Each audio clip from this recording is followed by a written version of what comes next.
Okay, this is number 7 from worksheet 1. We have 3 modified Atwood's machines shown below that have blocks of mass m on a frictionless surface and hanging from a string.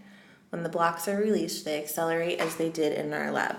So this is the lab that we just did, where you had the hanging mass and then the cart with the wheels. The wheels made the cart essentially frictionless, not completely, but essentially frictionless. The string was going over a pulley, and you had the unbalanced mass hanging, causing it to accelerate. There are 3 different systems, A, B, and C, and you can see the difference. I did my best to redraw. And we're looking for 3 different things in parts A, B, and C of the question. So let's look first at part A, which is asking which system has the greatest net force and explain how you know. In order to determine this, I'm just going to redraw one of them. So if this is system A,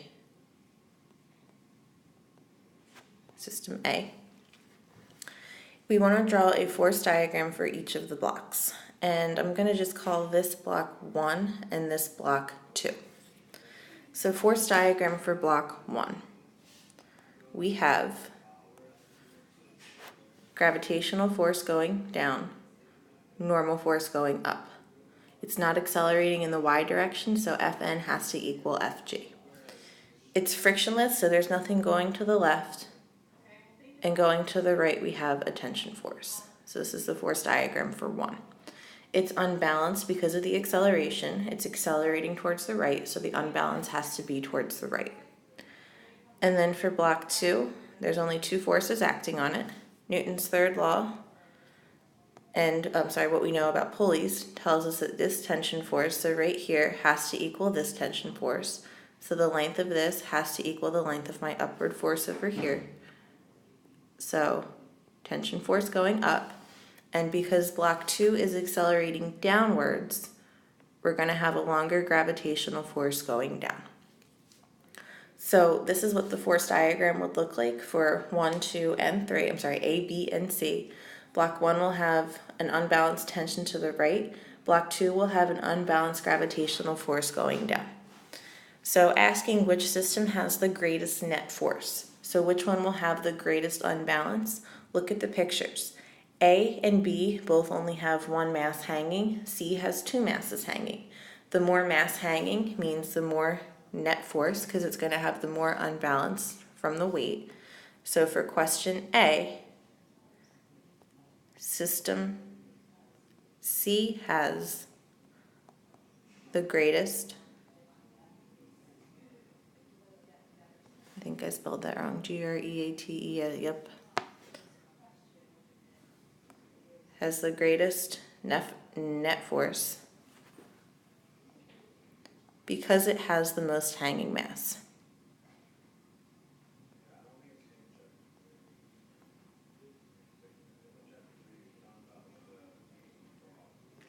So the most hanging mass, the most unbalanced, C is going to accelerate the most, greatest net force. Okay, part B is asking which system has the least inertia. So inertia, if you remember from Newton's first law, is directly related to mass, and it's the object's tendency to resist change. It wants to keep on doing what it's doing. So the more mass a system has, the more inertia. If we look at system A,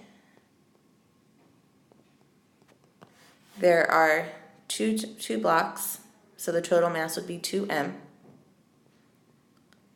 System B has 3 blocks, so the total mass would be 3 times the mass. And system C also has 3 blocks, so it would be 3 times the mass. So for part B, which system has the least inertia? It's going to be system A.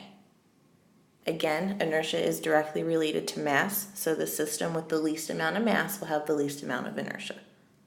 Okay, and now moving over to part C, it's telling us to determine the acceleration for each system.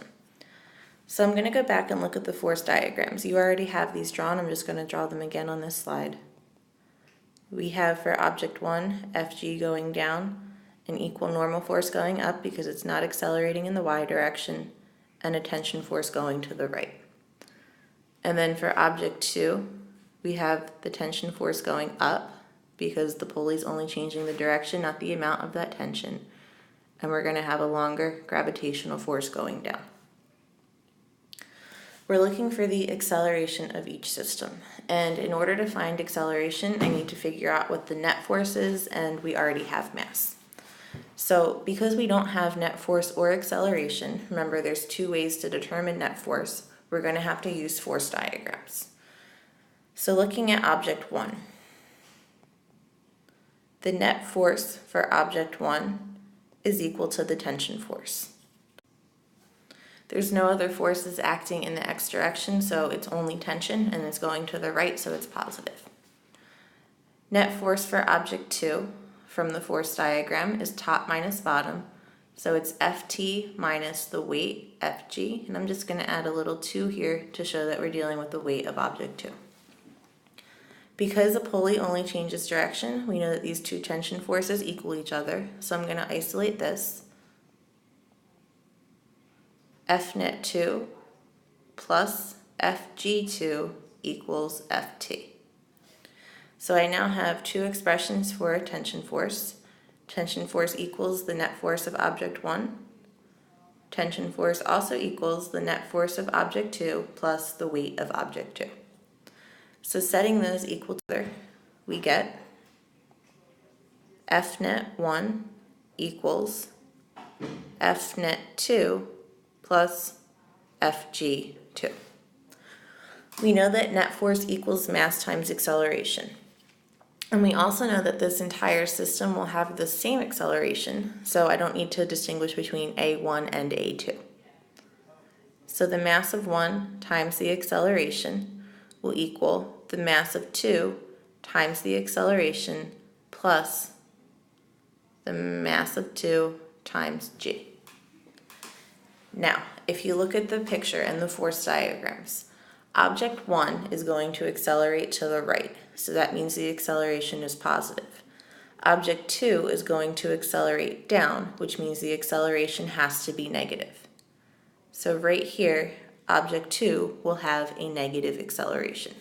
Same number, it's just the direction that's going to change. So the mass of 1 times the acceleration equals negative mass of 2 times the acceleration plus mass of 2 times g. We're looking for acceleration, so I'm going to isolate that, getting them all to the same side. So mass of 1 times acceleration plus mass of 2 times acceleration equals m2g.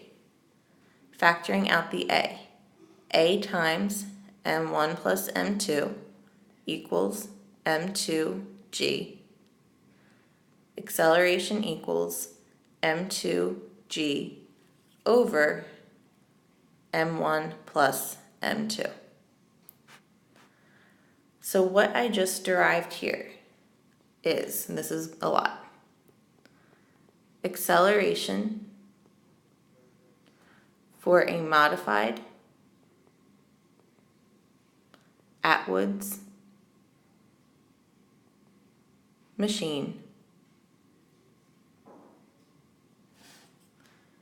with no friction or incline. So if you ever see a modified Atwood's machine, again, that's where you have a hanging mass and masses on a table. You can use this equation to figure out what acceleration would be as long as there's no friction and no incline. So using this, going back to part C, we're going to determine now the acceleration for systems A and C. So system A. Acceleration equals mass 2 times g over m1 plus m2. So mass 1 and mass 2 are both just 1m, so this would be m times g over m plus m. So this equals mg over 2m. Those m's cancel. So the acceleration for system A is equal to g over 2. And this would be 9.8 meters per second squared. For system B, A will equal. On the table is my mass 2, on the the hanging mass is my mass 1. So there's one mass on the top over m plus 2m. This gives me mg over 3m. M's cancel. So acceleration for system B is g over 3. And then my last one, system C. A equals, I've got two hanging masses, so this is 2mg over m plus 2m. This equals 2mg over 3m. M's cancel. A for system 3 equals 2g over 3. So once again, this was a modified Atwood's machine with no friction. Anytime you have a modified Atwood's machine not on an incline and with no friction, you can use this expression to figure out what the acceleration is. I do not recommend memorizing this. I actually recommend you being able to figure out how to get to acceleration using those force diagrams, because we will have a couple of problems where we're using Atwood's machines. And not all of them will be frictionless, and not all of them will be on flat surfaces. So this is how you solve a basic modified Atwood's machine, looking for the accelerations, knowing that if you're looking at mass 2, so the hanging mass, this acceleration is negative. If you're looking at the mass on the table, the acceleration is positive. But if you're looking at just the magnitude of the acceleration for the whole system, you wouldn't look at the positives or the negatives until the very end.